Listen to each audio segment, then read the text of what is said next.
102.2 FM Suara Mandalika.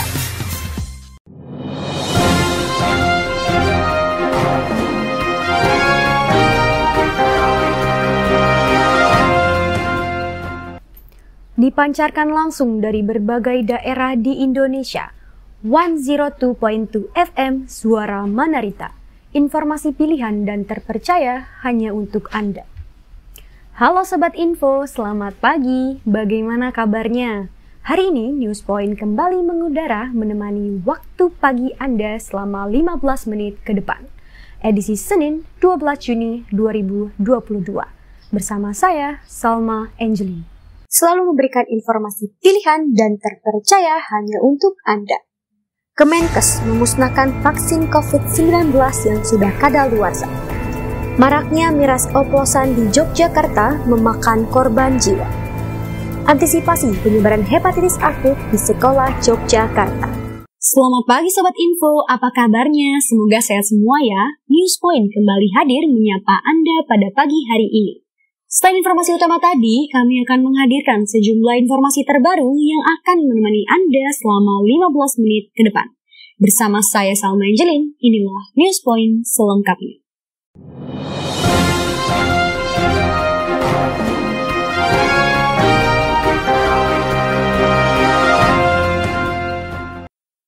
Sobat Info, kita beralih ke informasi pertama. Kementerian Kesehatan atau Kemenkes segera memusnahkan vaksin COVID-19 yang sudah kadaluarsa. Untuk laporan lebih lanjut, sudah terhubung reporter Newspoint, Mutiara Dwi. Silakan laporannya. Baik, terima kasih Salma. Pada April tahun 2022 sudah ada 474 juta dosis vaksin yang diterima Indonesia. Sekitar 130 juta merupakan vaksin hibah atau donasi dari negara maju yang kadaluarsa atau expirednya sudah dekat. Vaksin-vaksin hibah itu didonasikan ke Indonesia karena tingkat vaksinasinya yang cepat. Selain itu, terjadi pelambatan laju vaksinasi menjadi penyebab vaksin COVID-19 kadaluarsa. Penurunan target membuat kebutuhan vaksin menjadi lebih sedikit. Menteri Kesehatan atau Menkes Budi Gunadi Sadikin mengemukakan, vaksin COVID-19 yang telah expired atau kadaluarsa memenuhi gudang penyimpanan di daerah. Rencana pemusnahan vaksin yang sudah habis masa pemakaiannya itu akan dilakukan dan telah dilaporkan kepada Presiden Joko Widodo. Tadi kami mengajukan usulan ke Bapak Presiden agar bisa dilakukan pemusnahan di daerah-daerah untuk vaksin-vaksin yang memang expiry date-nya sudah lewat. Dan arahan Bapak Presiden agar pemusnahan itu dilakukan dengan sesuai dengan aturan yang berlaku dan didampingi dengan BPKP, Jaksa Agung, dan aparat-aparat penegak hukum lainnya, sehingga dibuat menjadi lebih transparan dan terbuka, dan prosedurnya juga sesuai dengan aturan yang berlaku. Saat ini sudah ada 412 juta dosis vaksin yang diberikan kepada masyarakat Indonesia. Dosis pertama sudah menembus 200 juta dan dosis kedua sudah mencapai 65% dari target seluruh vaksinasi. Sedangkan untuk vaksinasi booster saat ini baru 25%. Mutiara Distiarini melaporkan, kembali ke studio. Terima kasih Mutiara. Baik Sobat Info, berita selanjutnya datang dari Yogyakarta. Maraknya miras oplosan di Yogyakarta kembali memakan jiwa. Selengkapnya sudah ada reporter kami Jovan Ibrahim. Silakan Jovan laporannya. Baik, terima kasih Salma. Polres Sleman sedang menyelidiki kasus minuman keras atau miras oplosan yang menyebabkan 3 orang meninggal dunia. 3 korban yang meregang nyawa berinisial AA umur 42, warga Prambanan, STR umur 42, dan TRY warga Berbah. Ketiganya meninggal setelah menenggak miras oplosan di Dusun Karongan, Kelurahan Jogotirto, Kecamatan Berbah, Sleman, Daerah Istimewa Yogyakarta. Kepala Satuan Reserse Kriminal Polres Sleman, AKP Roni Prasadana, juga mengatakan ketiganya membeli miras oplosan dengan cara pesan dan bayar di suatu tempat. Ketiganya meninggal setelah menenggak miras oplosan di Dusun Karongan, Kelurahan Jogotirto, Kecamatan Berbah, Kabupaten Sleman, Daerah Istimewa Yogyakarta. Kepala Satuan Reserse Kriminal Polres Sleman, AKP Roni Prasadana, juga menyatakan ketiganya membeli miras oplosan dengan cara pesan dan bayar di suatu tempat. Miras oplosan itu kemudian dibawa ke sebuah gedung rongsokan dan mereka meminumnya pada Rabu 18 Mei 2022 pukul 4 sore. Beberapa saat setelah mengonsumsi minuman itu, 1 orang meninggal dunia, 1 kritis dan 1 dilarikan ke RSUD Prambanan. Polisi langsung menyelidiki di lokasi kejadian dan menyita barang bukti berupa sisa-sisa minuman keras yang dikemas dengan bekas botol air mineral. Saat petugas menggeledah rumah penjual, ternyata di sana adalah tempat produksi berbagai minuman oplosan, mulai dari ciu hingga mocha. Pasangan suami istri itu kini harus mempertanggungjawabkan perbuatan tersebut. Maka 2 orang inilah yang menjual, saudara AG dan FRM. Dilakukan penangkapan, penggeledahan, selanjutnya dilakukan penahanan di Polres Sleman. Pasal yang diterapkan pasal 204 KUHP, pasal junto pasal 198 KUHP, Undang-Undang Pangan, Undang-Undang Kesehatan, Perlindungan Konsumen, kita pasangkan untuk menjerat 2 orang yang dimana ancaman hukumannya seumur hidup atau 20 tahun penjara. Dari Sleman, Jovan Ibrahim melaporkan untuk Newspoint. Informasi berikutnya, pemerintah menghibau sejumlah sekolah yang ada di Yogyakarta agar tetap tenang dan waspada terhadap penyebaran penyakit hepatitis yang sedang marak ditemukan. Informasi ini akan disampaikan oleh reporter kami, Amanah Titisari. Silakan Amanah, laporannya. Baik, terima kasih. Penerapan protokol kesehatan di sekolah di Yogyakarta kini menjadi bagian yang melekat pada keseharian siswa, seperti yang terlihat di SD Negeri Jongkang Kamis pagi. Untuk mencegah hepatitis akut, pihak sekolah mewajibkan seluruh siswa yang datang tetap memakai masker, cek suhu, menjalankan program vaksinasi, serta melarang siswa jajan di luar. Protokol kesehatan bagi siswa dilakukan sebagai langkah antisipasi untuk mencegah penularan hepatitis akut yang semakin meluas, yang kebanyakan menyerang anak-anak. Proses pembelajaran di SD Negeri Jongkang ini sendiri masih berjalan normal. Hingga kini di Yogyakarta masih menjalankan pembelajaran tatap muka 100%. Dinas Pendidikan Yogyakarta sendiri belum memerintahkan pembatasan pembelajaran tatap muka. Ya, sekolah menghimbau anak-anak kalau ada program vaksinasi itu kita mendorong anak-anak supaya mengikuti. Kecuali itu juga menghindari pertemuan dengan orang yang kemungkinan terkena penyakit hepatitis itu. Di tengah ancaman penularan virus hepatitis akut ini, mengedukasi siswa untuk melakukan pola hidup sehat sangat penting, seperti mencuci tangan menggunakan sabun hingga membawa bekal dari rumah. Virus hepatitis akut ini mudah menyebar melalui mulut, keringat, hingga pola hidup yang tidak sehat. Meskipun belum ada laporan kasus hepatitis di Yogyakarta, pihak sekolah diminta untuk memperketat prokes agar siswa terhindar dari virus tersebut. Saya Amanah kembali ke studio. Baik, terima kasih Amanah.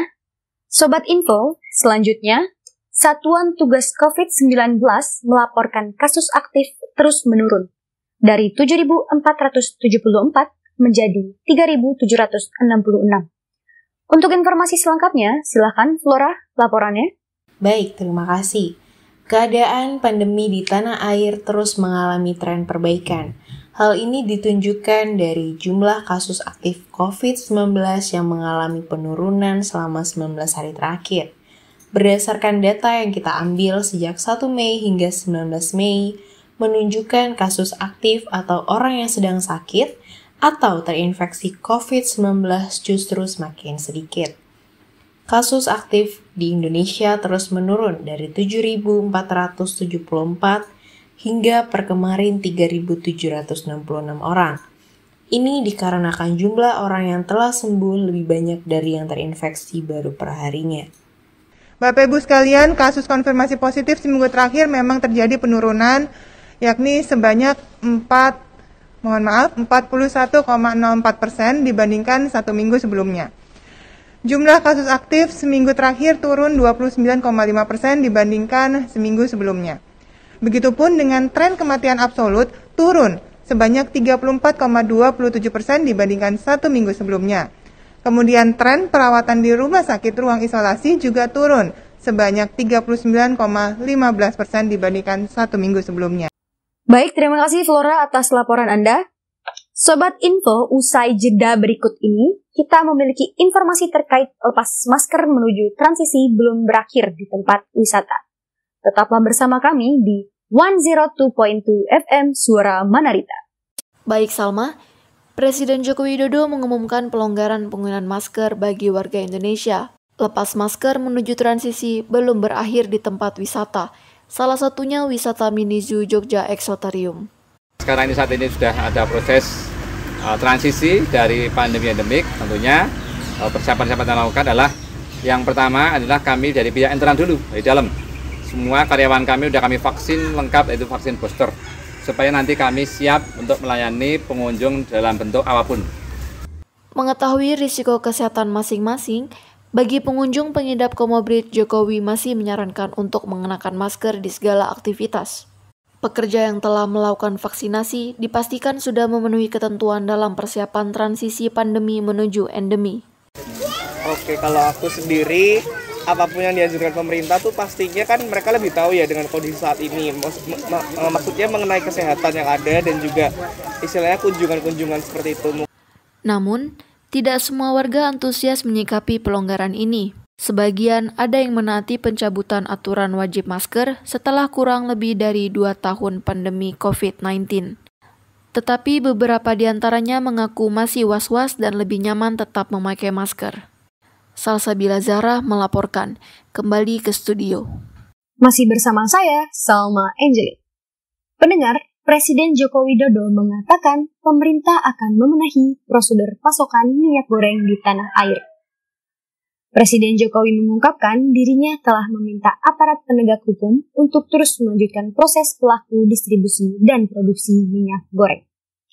Presiden Jokowi juga menambahkan sejak kebijakan larangan ekspor minyak goreng diterapkan, pemerintah terus memantau dan mendorong berbagai langkah untuk memastikan ketersediaan minyak goreng.